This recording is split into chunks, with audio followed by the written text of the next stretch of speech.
friends, welcome to the graduation ceremony of the class of 2023. Please ask you to stand.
It is a pleasure to welcome you today, the 23rd of May, to the graduation ceremony of the International School of Azerbaijan class of 2023.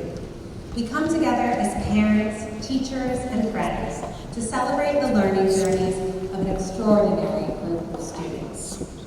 We would also like to recognize today Bakhtiar Azla-Bailey, the legal representative of EPAOIC Exploration TISA LLC, and our Board of Governors, Colin Allen, Charles Crom, Lydia Balogun-Wilson, Hilda Iverson, Jonathan Canoli, Joel Derbyshire, Hannah Walker, and Janelle Williams, as well as those board members who moved on this school year, Kathleen Kelly, Jeff Anderson, Phil Barclay, and Emma Robinson, and Rod Cooper. Class of 2023, all of us have had an opportunity to celebrate with you. From the milestones of the last year, like completing your IB exams, to those from many years ago, your first steps, your first days of school, your first days in new schools for many of you. And we've all cheered you along the way. 7 years ago, I was lucky enough to be the first one to welcome some of you to secondary school during your PA to M1 transition. And for many of you, I can remember so clearly your very first day at TISA and how I promised you that you wouldn't feel new for long. Though many of you shared over the last few weeks that graduation couldn't come soon enough, I imagine that your parents wish that they could have slowed time down. For me, it feels like just yesterday that you were starting on this journey. Your paths to this stage traverse many different schools, countries, and cultures, but you've come together here at TISA, and you share completing this stage of your journey together with these intelligent, creative, opinionated, tenacious, and resilient people beside you on stage, and with all of the support and love of those looking up at you right now. And so, as your theory of knowledge teacher, it feels appropriate to ask you the one question we spent this whole school year trying to answer together. How do you know what you know? Sure, you've demonstrated your knowledge in every possible way as IB students. But now that you're here on stage, graduating at last, how do you know that you've really arrived? How do you know that you're ready? Can you rely on reason? If I get my TISA diploma, then I am prepared. How about emotion? If I really feel confident, I feel prepared, then I must be confident and prepared. Are you convinced? Me neither. I wonder if this knowledge question requires a bit of imagination. So let's try it out. Imagine that in less than an hour, when you move the tassel on your cap from one side to the other, that you move with it, not just the subject knowledge you've gained, but also the experience you have of struggling and persisting nevertheless, the skills you have from research to writing to analysis and experimentation, and all those fresh calluses from the last 3 weeks of exam writing. All that in a flick of a tassel comes with you at the ready. Is it enough to be ready? Knowing you all and what challenges your class and you as individuals have overcome to be here, I think we can all say that this knowledge is justified and true. And just in case we've taught you well, and you still got a bit of doubt, take a moment now and look beside you. Because as you move the tassel, you also get to take one another with you. And the friendships that you've built may be the very best way to know that you're ready. Because these, most of all, you can take with you. And now, I would like to invite our TISA Director, Dr. Angela Romney, to the stage to address the graduates. Thank you.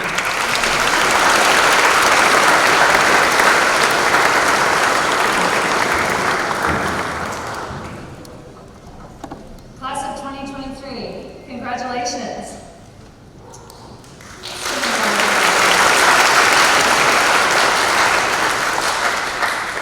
You all entered high school 4 years ago in 2019, and the world looked a little different then.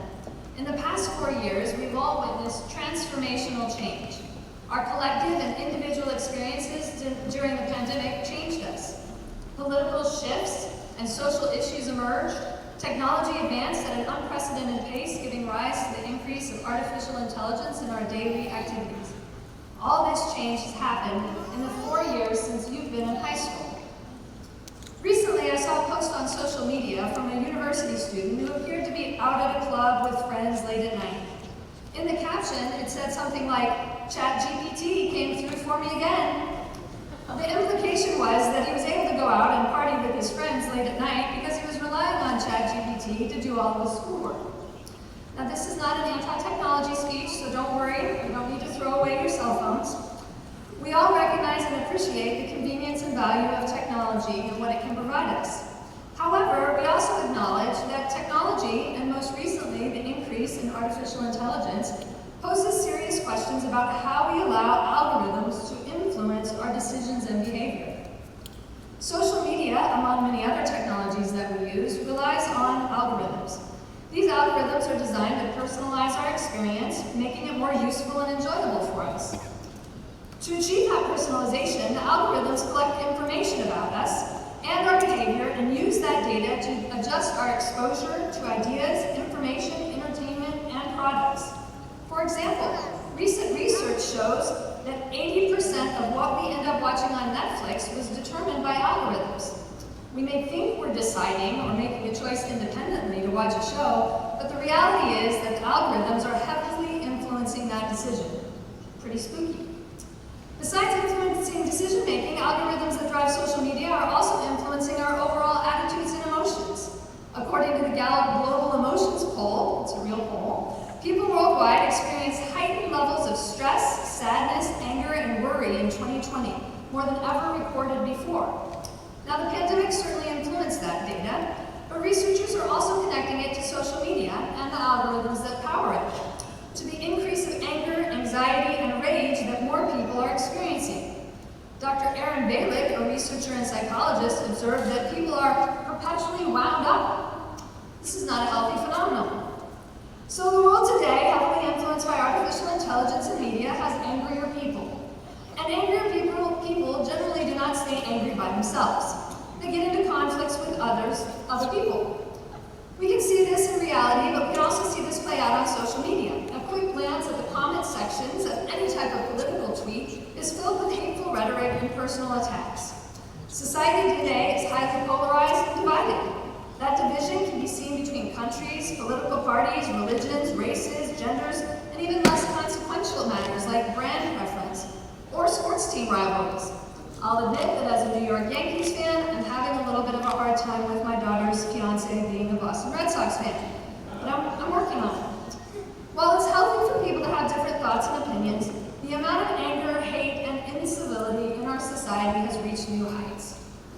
Now, graduation speeches are supposed to be positive and give you some advice for the future, and so far I've painted a little bit of a gloomy picture, but I am optimistic. I believe you all are familiar with the first sentence of the IB mission statement, which for me inspires a lot of hope. The International Baccalaureate aims to develop inquiring, knowledgeable, and caring young people who help to create a better and more peaceful world through intercultural understanding and respect. This is essentially the opposite of what we often see in our society today. Instead of inquiring individuals, we see people who fail to ask questions and believe whatever they see or hear, often on the internet. Instead of people creating a more peaceful world, we see people who are quick to get angry and even violent. You, however, have immersed yourself in the IB program and the IB Learner Profile. By studying at TISA in the IB program, you learn to be different than most people in our current society, which is why I have hope that we can achieve the better and more peaceful world that the IB goal is. For the past 4 years, you have learned to embrace the IB Learner Profile attributes and become thinkers, caring, balanced, open-minded, and inquirers, to name a few. You've adopted a global mindset and have learned with and from people who are different than you. You have learned to listen, research, think critically, and remain civil in your disagreements, mostly. Instead of passive learning, you use those skills to take action. You connected students from other schools and led Sunday Football League. You created and showcased art to promote gender equality, end domestic abuse, and celebrate marginalized communities. You use sport to promote anti-racism. You connected other international schools to collectively expand your impact through service initiatives. You worked with children who are refugees. You learned additional languages so you could better understand people from other cultures. You took risks and performed music and plays for others. You comforted each other through heartache and loss. You cheered for your classmates when they succeeded. You said a kind word to a younger student who was having a difficult day. By using these skills, you empower yourself to resist being manipulated by technology and algorithms. You are making your own decisions and behaving according to your values. You are creating your own algorithm. All of the examples I just listed highlight how you are already coding your own life to make the world a better and more peaceful place. Now, as you leave TISA, you need to keep coding your life in a way that aligns to using those skills and values that you learned from your family and at TISA. This is what makes you stand out from the crowd. As the code that you build for your life grows, your algorithms will create the change that we need to see in the world. You can become the peacemakers and the change makers that the world desperately needs. The last sentence of the TISA mission statement reinforces the IB mission statement. At TISA, we create our best future together. Even though you will no longer be at TISA, the knowledge and skills that you learn will help you build the best future, a peaceful future, a hopeful future for all of us. I believe in the IB mission statement, that the world can be a better and more peaceful place. I believe in the TISA mission statement, that we can create our best future together. But I'm old and a little tired. But you are young and full of energy. Your teachers, parents, and I will keep working and we'll do our part, but it's your turn now. I call on you, the class of 2023, to tackle the difficult challenges and questions we face regarding technology. Push back on the negative influences of artificial intelligence that are polarizing us. Find the solutions to bridge the divides that are pulling our global society apart. Be different. Live your values. Use the skills you've learned for good. As you embark on the next phase of your life, whether that's university, career, military, or pursuing other passions, remember the power that you have to make a better and more peaceful world. Congratulations to the class of 2023.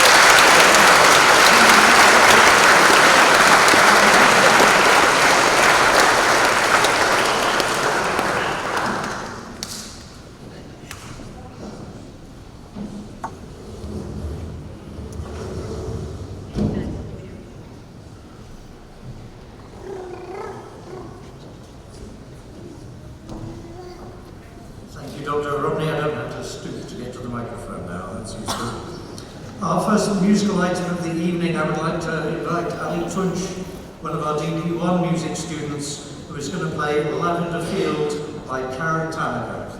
Ali.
Every year, TISA awards honours chords for those who score 30 points and above in every semester of their DP2 year, of their DP1 and DP2 year. This means that they are above the world average.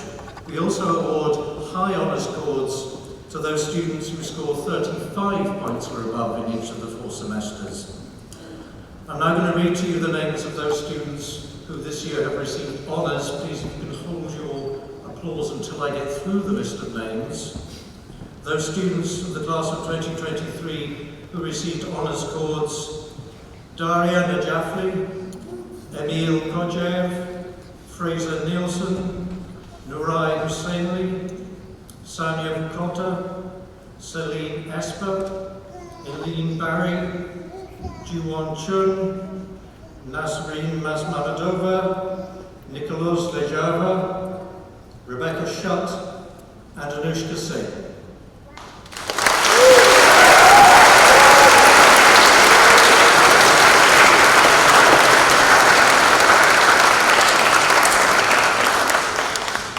And those students who achieved high honours this year: Rafael Alaverdiev, Fenka Heikens, Muzaffar Husseinov, Mariam Isayeva, Salsabil Juayat, and Rustam Valiev.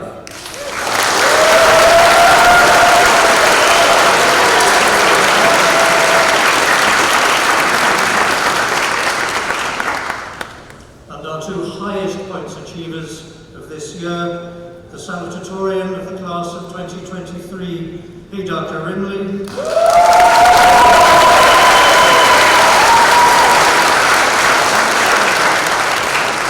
the valedictorian of the class of 2023, Louise Madison.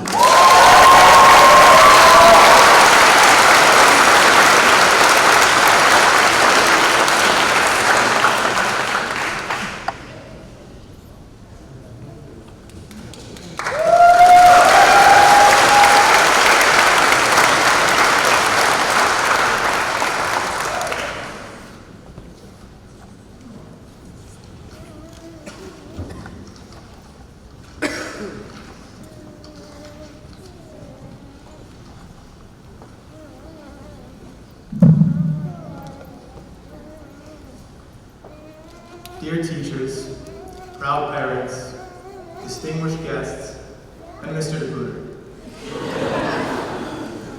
It feels like almost last month that we were sat in the old canteen, wearing masks and not following social distancing rules, being prepped for the infamous DP induction session. And here we are, 2 years later, still unable to follow rules, as Mr. Hubbard will tell you about this morning's rehearsal. In fact, can we get a picture of Mr. Hubbard's face today morning? Projector on the screen, please. I'm kidding, there's no screen there. You're just gonna have to look at Mr. Hubbard and pretend that he's angry, which shouldn't be too difficult of a task. Ladies and gentlemen, it is an honor to be standing on this podium as your valedictorian and salutatorian. This is truly an incredible class, and each person on this stage, not just the 2 of us standing here, has a story that deserves to be shared. So we sincerely hope that we do the accomplishments and character of our peers and your sons and daughters justice today. It is truly a great pleasure to represent one of the most outspoken classes that have roamed TISA's elaborate network of 4 corridors. Outspoken, both in words and in writing. If we could ask you to just look around the stage for a moment and get a sense of all the graduates here today, if you haven't already, and now attach these numbers. I'm not a superstitious person, but I don't know if this is a bad luck.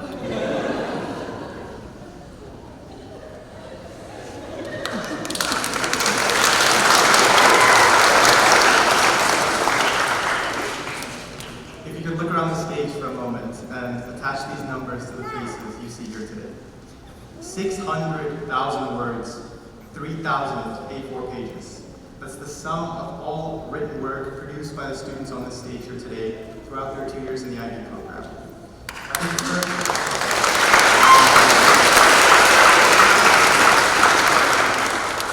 It's fair to say that the official writing quota for the class of 2023 has been exhausted. But luckily for Louise and I, one last A4 page remained to be written. And it waited very patiently, in true TISA fashion, until last Sunday night. We are grateful for this opportunity to test the limits of last-minute essay writing one last time, and hopefully showcase that the best work is truly done under pressure. Most importantly, we're excited to help our graduating class bid farewell to the TISA community and to look proudly on our past, as well as eagerly towards our future. With my 11 years at TISA and Hadar's 15, we have spent 26 years at this school between the both of us, which means we have had the tremendous joy of witnessing exciting changes over time, but a few things have remained constant. Firstly, the spirit of our peers. Throughout the years, they have remained a group of passionate, hardworking, and creative individuals, and today stand as quintessential representatives of TISA's values, and are individuals who engage, empower, and inspire their communities. From the P8 exhibition through the M5 personal project and into DBCAS, the class of 23 has made unique and long-lasting contributions to the TISA community and beyond.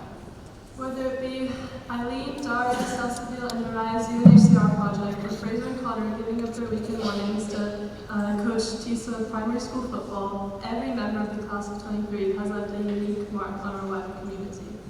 And to that, we've always been able to make our voices heard. From Abby, Sonia, and Raphael singing their hearts out in the Grease performance, from which I have very, very interesting clips in my camera roll if anyone wants to see that later. To Eileen and Louise, obliterating competition and CISA speech and debate, we've certainly never been a quiet class. We've always stood up for what we believe in, most notably our human right to a DP lounge. And despite being granted a humble stairwell as opposed to a room, the successes of our activism in all kinds of fields never cease to amaze. We certainly have all the qualities of the next generation of changemakers. Another constant of this class has been the weaving of a tapestry of cultures representing so many countries, and I carry a piece of each one with me.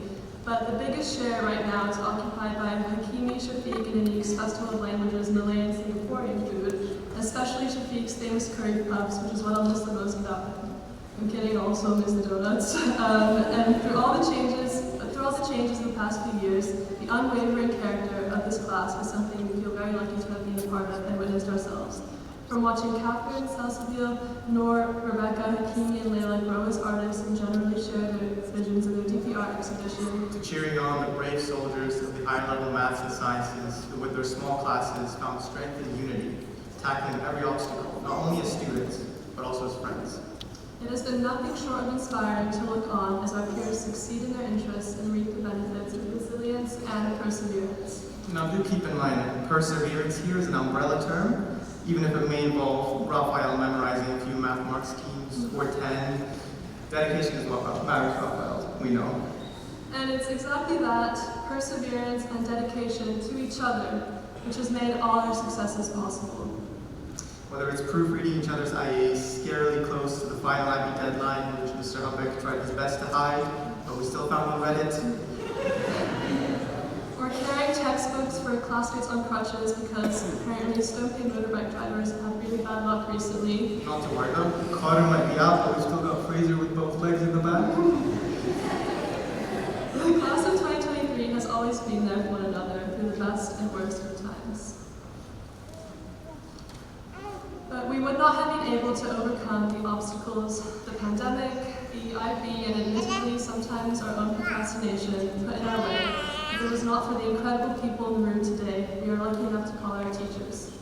In holding us to high standards, you helped us realize our potential and challenged us to push beyond our comfort zones. We realize now that we could be a handful, and we probably were a handful, but in our unwavering ability to push deadlines to their absolute limits, yet through it all, you never failed to encourage our growth and to push us to reach new heights of achievement.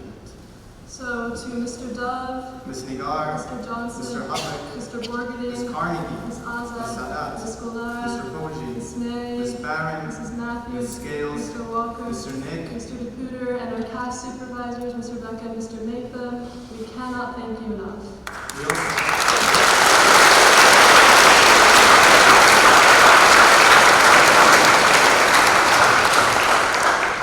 We also have to thank Ms. Borgerding.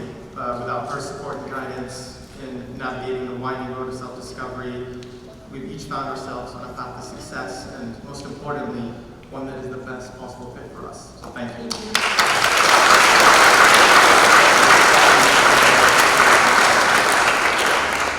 And a very special thank you is in order to Mr. Public, who has suffered the most from cases of dangerously late extended essays and IAs, too many unexplained absences to count, and students making him go check they put their candidate codes on their final exams because they can't read instructions. I'm still very sorry about that.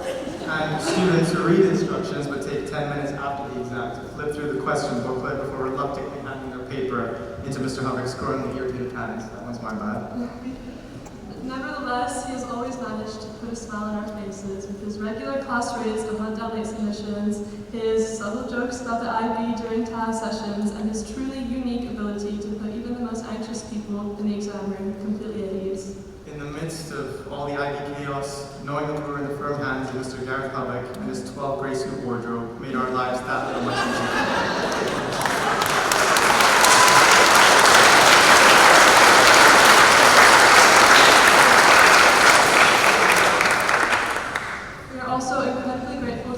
Who, for the past 2 years, has had to endure the incessant complaining of a group of overly tense 17-year-olds who sometimes suffered from stress-induced television, but always did so with a complete openness to acknowledging our concerns. We are eternally grateful for you, and you definitely deserve a break from us.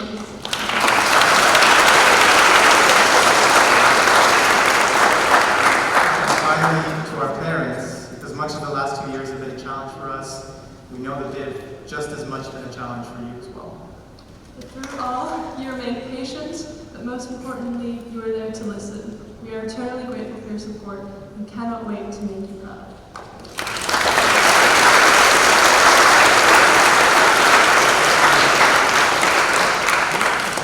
Now, with the IB now finally behind us, it's time to start looking to the future. Now, the notion that the faces we have grown so accustomed to seeing every day, and the voices we rely on for laughs to brighten dull school days, and the people that possess them will become memories, it's daunting.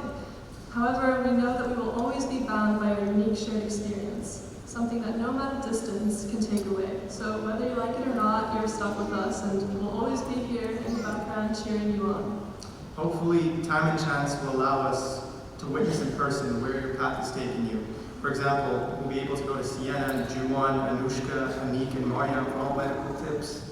And feel free to come to me, Celine, or Nazra for your psychological needs, although hopefully you won't be needing us. If all goes to plan, maybe Nick will greet us in Georgia in his military uniform as the Minister of Internal Affairs. And Rustam and Mad will welcome us back to Baku as the celebrity tomato farmer and Ernst & Young chief accountant, respectively. We'll watch Eileen's films on the silver screen, and future speeches like this one will probably be written using Emil Femke's 10th generation emotionally intelligent AI. We'll watch Ilya Nostrati's football team win 3-0 against Man United and read about Yusuf single-handedly tanking crude oil prices as the Saudi Aramco CEO, and Luca conquering the celebrity dropshipping business. We'll watch Maddie traverse every continent and Kanani transform underprivileged community with a Peace Corps, and Ilya Kulkov become an economic diplomat. But these are the plans for now. But life does have its funny ways, and they will probably change more times than we will like. We can't know what will happen in the future, but we can stand proudly here today, sharing the endless achievements that we know stand before us, waiting to be conquered. And so we beat on, boats with the current or against it, borne ceaselessly, not into the past, Sorry, Fitzgerald. but the future, waiting to see the wonders that lie ahead. Thank you. Thank you. Congratulations to the class.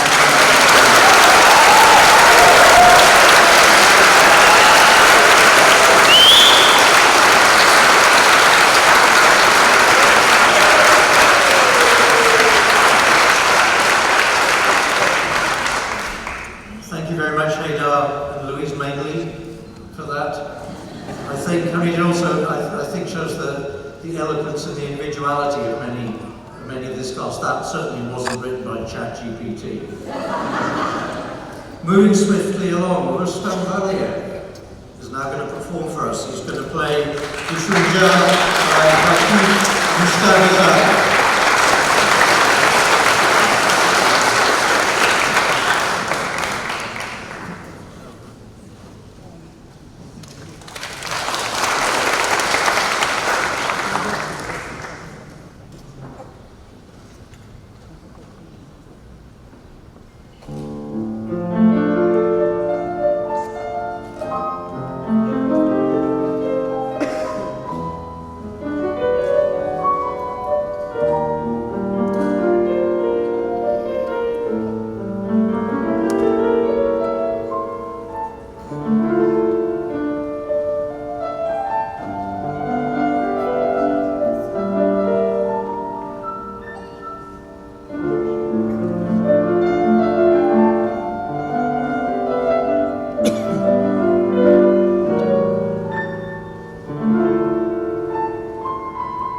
invite Mr. Colin Allen, Chair of the TISA Board of Governors, Dr. Angela Romney, our Director, and Miss Marie Favre, the Secondary Principal, to the stage for the presentation of the diplomas to the class of 2023.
Queen Mamadou.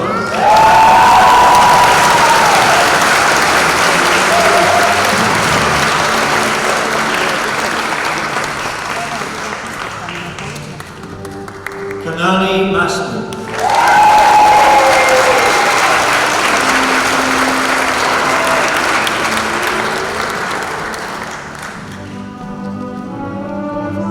Luca MacDonald.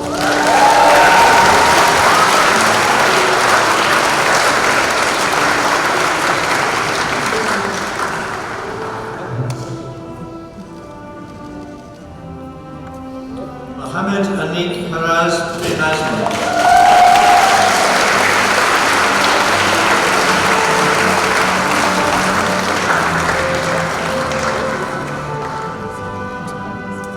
Sienna Murphy.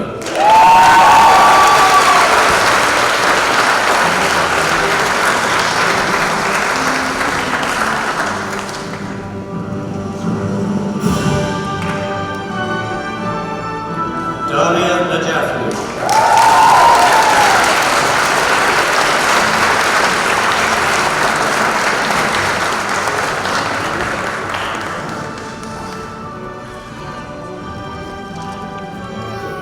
Fraser Nielsen.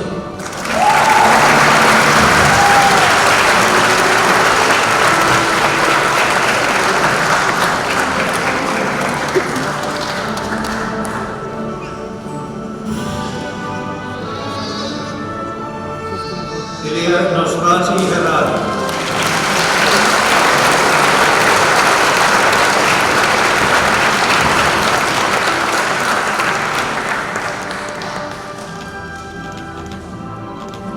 Madeline Reed.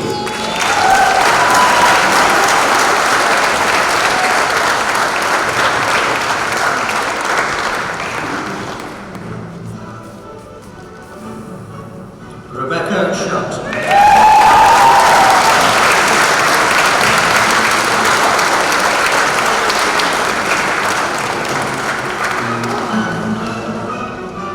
Anushka Singh.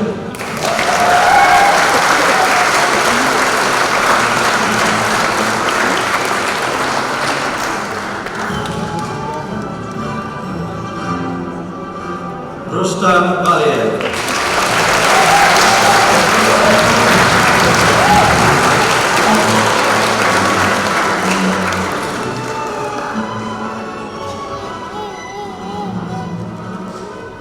Sanya Pakota.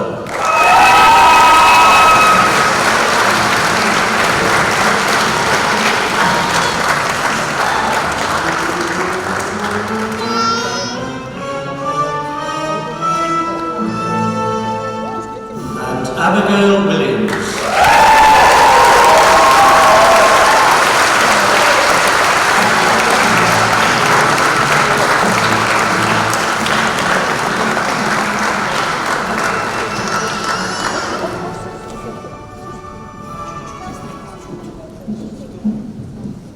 Would the class of 2023 please stand?